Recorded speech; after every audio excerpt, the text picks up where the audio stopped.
Hi friends, good morning. எல்லாம் எப்படி இருக்கீங்க? நல்லா இருக்கீங்களா? ஸோ இப்போது ஆக்சுவலாக ட்ரிப்பு மறுபடியும் கிளம்பியாச்சு. ஸோ இது வந்து Chennai to Goa trip, group ride தான். ஸோ இப்போ மணி வந்து அரௌண்டு ஒரு 4:45 கிட்ட ஆகுது.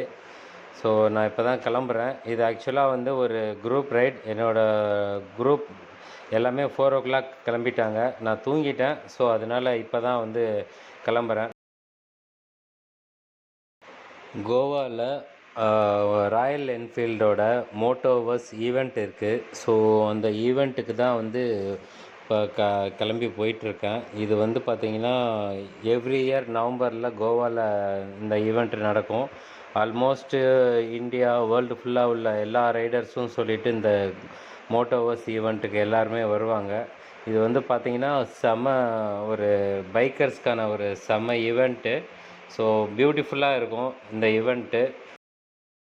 இந்த ஈவெண்ட்டுக்கு ரொம்ப நாளாக போகணுன்னு ஆசையாக இருந்தது. பட் ஆனால் இந்த 2025 தான் என்னால் அந்த ஈவெண்ட்டுக்கு போக முடியுது.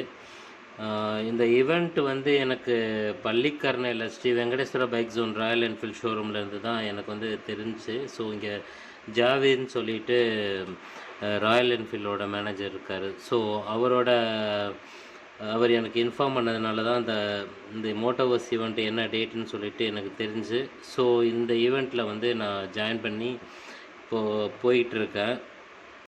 இந்த ஈவெண்ட் கோவாவில் நடக்கிறதுனால ஆல்மோஸ்ட் எல்லா ஸ்டேட்லேயே இருந்துமே இங்கே ரைடர்ஸ்லாம் நிறைய பேர் வருவாங்க. இதில் என்னென்னா வந்து ஜென்ஸ், லேடிஸ்ன்னு சொல்லிட்டு எல்லா ரைடர்ஸுமே வந்து இந்த ஈவெண்ட்டில் அசம்பிள் ஆவாங்க. ஸோ இந்த ஈவெண்ட்டே வந்து பார்த்திங்கன்னா டிஜே அது இதுன்னு சொல்லிட்டு நிறையா வித்தியாசமான விஷயங்கள் like bike stunt, DJ, VJ, அதுக்கப்புறம் வந்து ட்ராக் ரேஸ், இந்த மாதிரி நிறையா விஷயங்களால் இந்த ஈவெண்ட் ஃபுல்லாக இருக்க போகுது. இந்த ஈவெண்ட் வந்து கோவாவில் ரொம்ப பிரம்மாண்டமாக ராயல் என்ஃபீல்ட் பண்ணுறாங்க. ஸோ கோவாவே வந்து அப்படியே ஸ்தம்பிக்க போகுது இந்த ராயல் என்ஃபீல்டு பைக்கால். அந்த ஒரு 3 days அந்த அளவுக்கு வந்து அவ்வளோ பைக்ஸ் இந்தியா ஃபுல்லாக இருந்து வந்துட்டுருக்கு. ஸோ இன்னும் எப்படி இருக்குன்னு அங்கே போனால் தான் இதோட இது தெரியும். ஸோ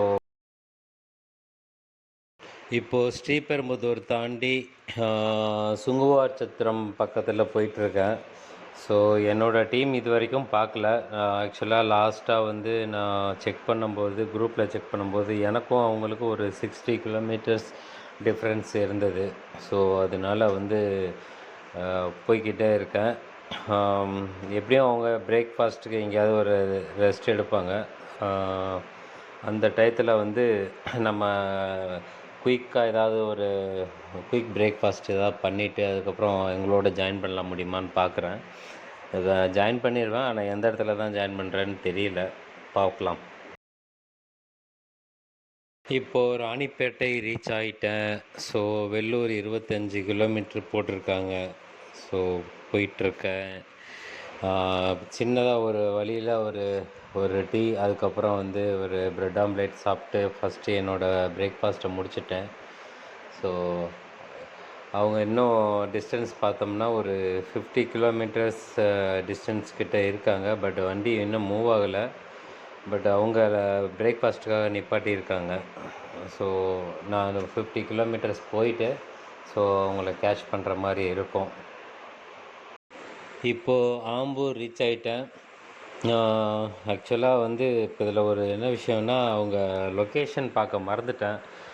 ஸோ லொக்கேஷன் பார்க்க மறந்ததுனால அவங்கள க்ராஸ் பண்ணி போயிட்டேன். சரி, ஓகே. இருந்தாலும் வந்து சரி, அவங்க எப்படினாலும் நம்மளை க்ராஸ் பண்ணுவாங்க அப்படின்றதுனால அப்படியே கண்டினியூஸாக போய்கிட்டே இருக்கேன். ஃபைனலாக ஆம்பூர் தாண்டி என்னோடய டீமோட ஜாயின் பண்ணிட்டேன். இப்போது முன்னாடி போயிட்டுருக்கவங்கலாம் சென்னை டீம். ஸோ இந்த டீமோட தான் வந்து நான் கோவா போகிறேன். ஸோ எல்லாம் ஸ்பீடாக போயிட்டுருக்காங்க. ஐயோ, இவங்க போகிறத பார்த்தா 120, 140 போவாங்க போலையே. சரி, ஓகே, முடிஞ்ச வரைக்கும் நம்மளை மேட்ச் பண்ணுவோம் அவங்களுக்கு ஈக்குவலாக.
இப்போது கிருஷ்ணகிரி வந்தாச்சு.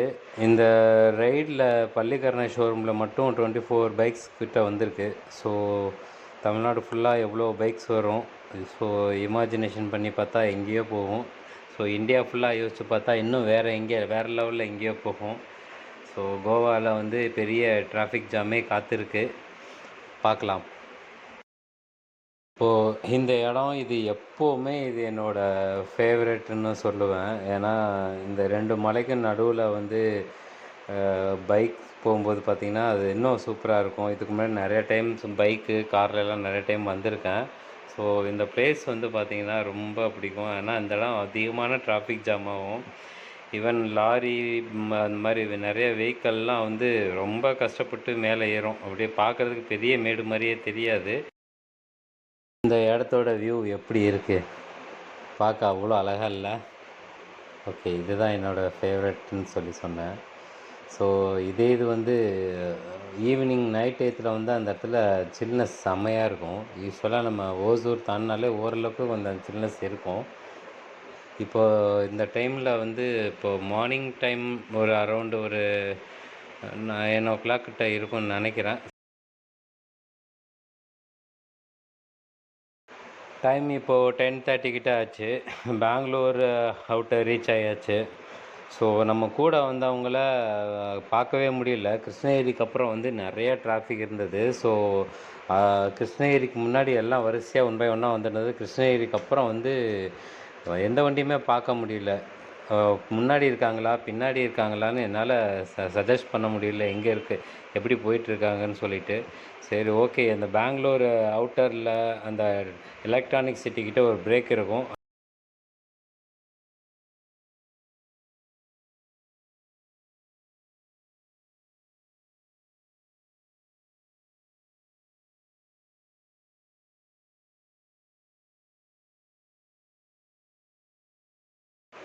சின்ன டீ பிரேக்குக்கு அப்புறம் இப்போது நைஸ் ரோடில் வந்தாச்சு. நைஸ் ரோடு வந்து Bangalore outer bypass.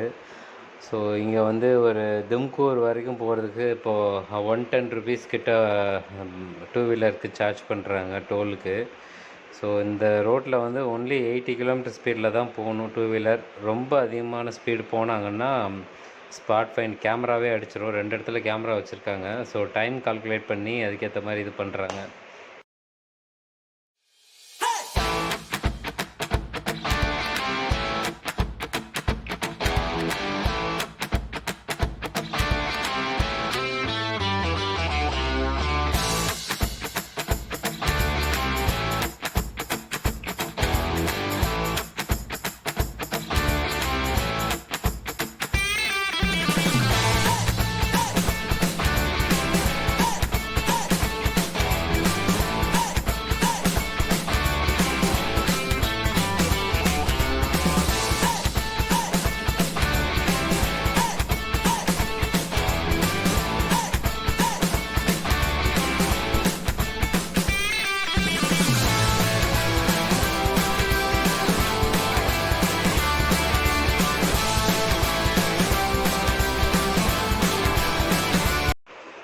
Tumkur toll cross பண்ணியாச்சு. ஸோ இதுக்கப்புறம் என்னென்னா இருக்கிற எல்லா ரைடர்ஸ்க்கும் வந்து இன்ஸ்ட்ரக்ஷன் கொடுத்துட்ருக்காங்க. ஸோ எல்லா ரைடர்ஸும் ஒரே இடத்துல இருக்காங்களா, எல்லாம் ஒன்றா ரீச் ஆகிட்டாங்களா, ஸோ அடுத்து வந்து டிராஃபிக்கான ரோடு, லன்ச் பிரேக் என்ன டைம், ஸோ இதெல்லாம் வந்து இந்த டோலில் டிஸ்கஸ் பண்ணிக்கிட்டு இருக்காங்க. ஸோ நம்மளும் இருந்து பார்த்துட்ருக்கோம். எல்லா ரைடர்ஸும் வந்து சேம். இதுக்கப்புறம் வந்து நிறைய டிராஃபிக் இருக்கிறதுனால கேப்டன் அவர் ஜாவித் ப்ரோ அவர் தான் இருக்கார். ஸோ அவர் என்ன இன்ஸ்ட்ரக்ஷன் சொல்கிறாரோ அந்த இன்ஸ்ட்ரக்ஷன் படியே போகணும். ஏன்னா இதுக்கப்புறம் ரோடு நிறைய இடத்துல லெஃப்ட்டு ரைட்டு இந்த மாதிரி நிறைய இது கட் ஆகும். அது எல்லாத்துக்கும் கரெக்டாக தெரியாது. ஸோ அதனால் கேப்டனை ஃபாலோ பண்ணியே போய் ஆகணும்.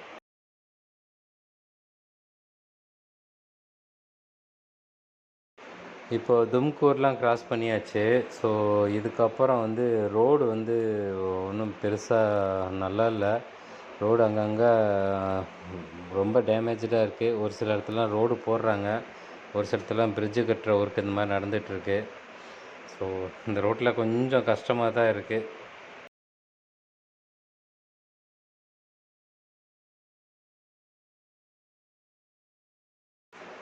நான் இது வரைக்கும் அதிகமாக சோலோ ரைடு தான் அதிகமாக பண்ணியிருக்கேன். குரூப் ரைடு எதுவுமே பண்ணது கிடையாது. இதுதான் என்னோடய first group ride. So group ரைடில் வந்து என்ன ப்ளஸ்ஸுனால், ஏதாவது வண்டிக்கு ஏதாவது ஒரு ப்ராப்ளம்னா அட் அ டைமில் வந்து எல்லாருக்கும் கம்யூனிகேஷன் போகுது. ஸோ அதுக்கு என்ன சொல்யூஷன், அந்த ஏதாவது வண்டி பிரேக் டவுன், ஏதாவது பஞ்சர் ஏதாவது ஆச்சுன்னா, ஸோ அது வந்து இமீடியட்டாக வந்து அதை ரெக்டிஃபை பண்ணிவிட்டு எல்லாம் ஒன்றா சேர்ந்து பழையபடி எல்லாம் ஒன்றாவே ட்ராவல் பண்ணுறாங்க. ஸோ அது ஒரு ப்ளஸ் பாயிண்ட் இருக்குது.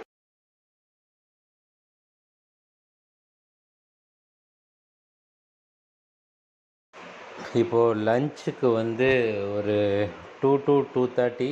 ஸோ ஒரு அவங்க ரெகுலராக போகிற ப்ளேஸ் ஒன்று இருக்குது. ஸோ அந்த ஒரு ஹோட்டல் ஒன்று இருக்குது. ஸோ அது அரௌண்டு அந்த 2 to 2:30க்குள்ளே ரீச் ஆகிற மாதிரி இருக்கும். ஸோ அங்கே டேரெக்டாக லஞ்சு. ஸோ அது வரைக்கும் வந்து நடுவில் எங்கேயுமே ஸ்டாப்பிங் கிடையாது. ஸோ நான் ஸ்டாப் கண்டினியூஸாக போய்கிட்டே இருக்க வேண்டியதான். இன்றைக்கி ஃபஸ்ட்டு டே வந்து 600 கிலோமீட்டர் கவர் பண்ணுற மாதிரி இருக்கும். ஸோ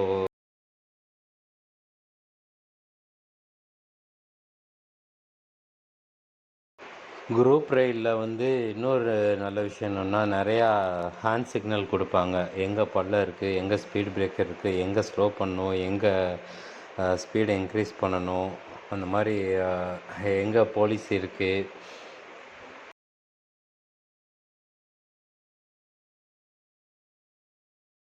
எங்கே பெட்ரோல் பிரேக்கு, எங்கே டீ பிரேக்கு. ஸோ வண்டி எதுவும் ப்ராப்ளம் ஆச்சுன்னா அந்த ஹேண்ட் சிக்னல் வச்சு எல்லாமே ஸ்டாப் பண்ணிடுவாங்க. ஸோ ரைடர்ஸ் எல்லாமே வந்து ஒன்றாவே போவாங்க. ஸோ இதனால் வந்து ஒரு ஸ்ட்ரென்த்துன்னே சொல்லலாம்.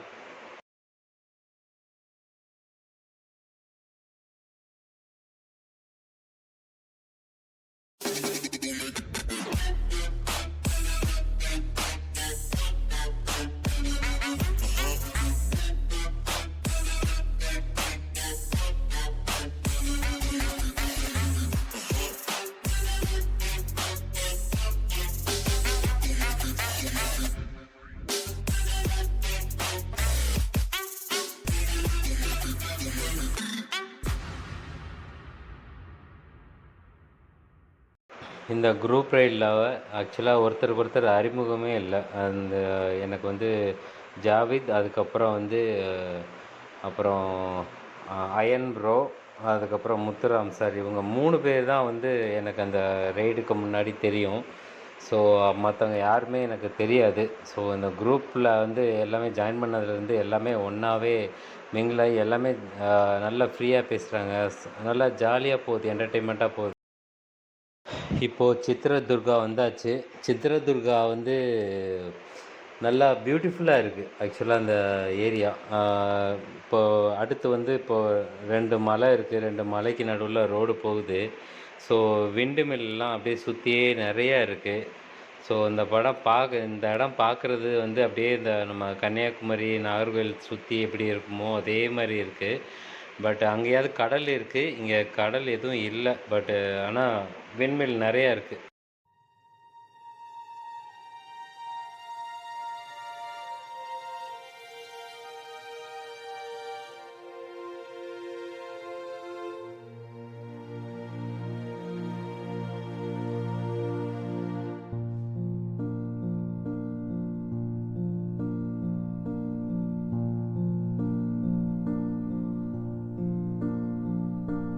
Silent night, holy night. இப்போ தான் டீ பிரேக் முடித்து பழையபடி ரைட் ஸ்டார்ட் பண்ணி போயிட்டுருக்கேன். ஸோ பார்க்குறதுக்கு அழகாக இருக்குது. சன்செட் ஃபுல்லாக சன்செட் ஆகிட்டுருக்கு. தாவாங்கரைக்கு இன்னும் ஒரு 100 கிலோமீட்டர் இருக்குது.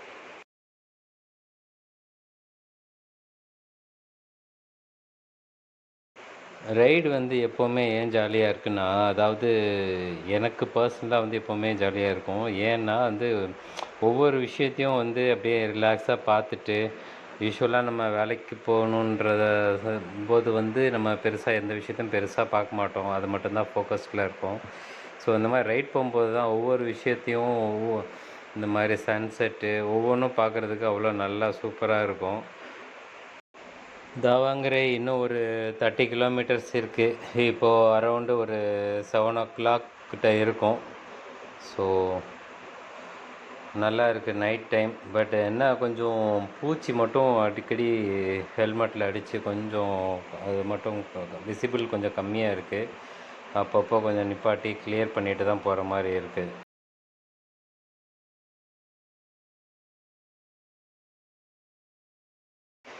லன்ச் பிரேக்கில் வந்து ஒரு எல்லாரோடையும் பேசிக்கிட்டு அவங்களோடய உட்காந்து சாப்பிட்டு அவங்கவுங்க ஒரு எக்ஸ்பீரியன்ஸ் அப்படின்னு சொல்லிட்டு கொஞ்சம் நிறையா ஷேர் பண்ணாங்க. அது நல்லா இருந்தது. அந்த லன்ச் பிரேக் மீட் நல்லா இருந்தது. இப்போது நெக்ஸ்ட்டு வந்து ஒன்ஸ் ரூம் போயிட்டோம்னா ஃபுல் அண்ட் ஃபுல்லாக வந்து ஒரே அரட்டை ஜாலி அந்த மாதிரி தான் இருக்கும். ஸோ இப்போ ஆல்மோஸ்ட்டு ஒரு சில ரைடர்ஸ் வந்து இப்போது சீக்கிரமாகவே போயிட்டாங்க ஃபார் ரூம் அரேஞ்ச்மெண்ட்ஸ் இதுக்கெல்லாம். ஸோ நான் பின்னாடி போயிட்டுருக்கேன். இன்னும் கொஞ்சம் தூரம்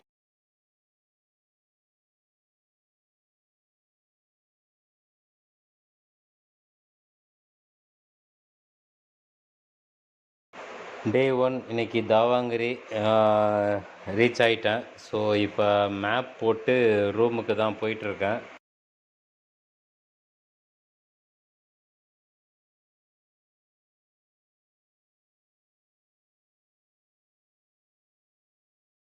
தாவாங்கரே சிட்டிக்குள்ளே போகிறதுக்கு ஃபஸ்ட்டு சர்வீஸ் ரோடு எடுத்து சேம் அந்த ஹைவேஸ்க்கு அடியில் உள்ள பிரிட்ஜை கீழே க்ராஸ் பண்ணி அகைன் சர்வீஸ் ரோட்டில் சிட்டிக்குள்ளே போயிட்டுருக்கேன். தாவாங்கரி செம்ம சில்லுன்னு இருக்குது. கிளைமேட்லாம் வந்து அவ்வளோ நல்லா குளிருது. நல்லா சூப்பராக இருக்குது இந்த கிளைமேட்டு.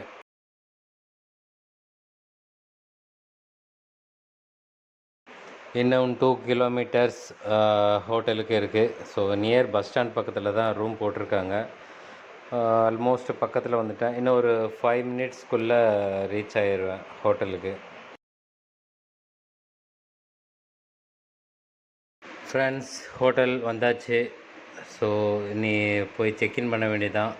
தேங்க்யூ. தேங்க்ஸ் ஃபார் வாட்சிங்.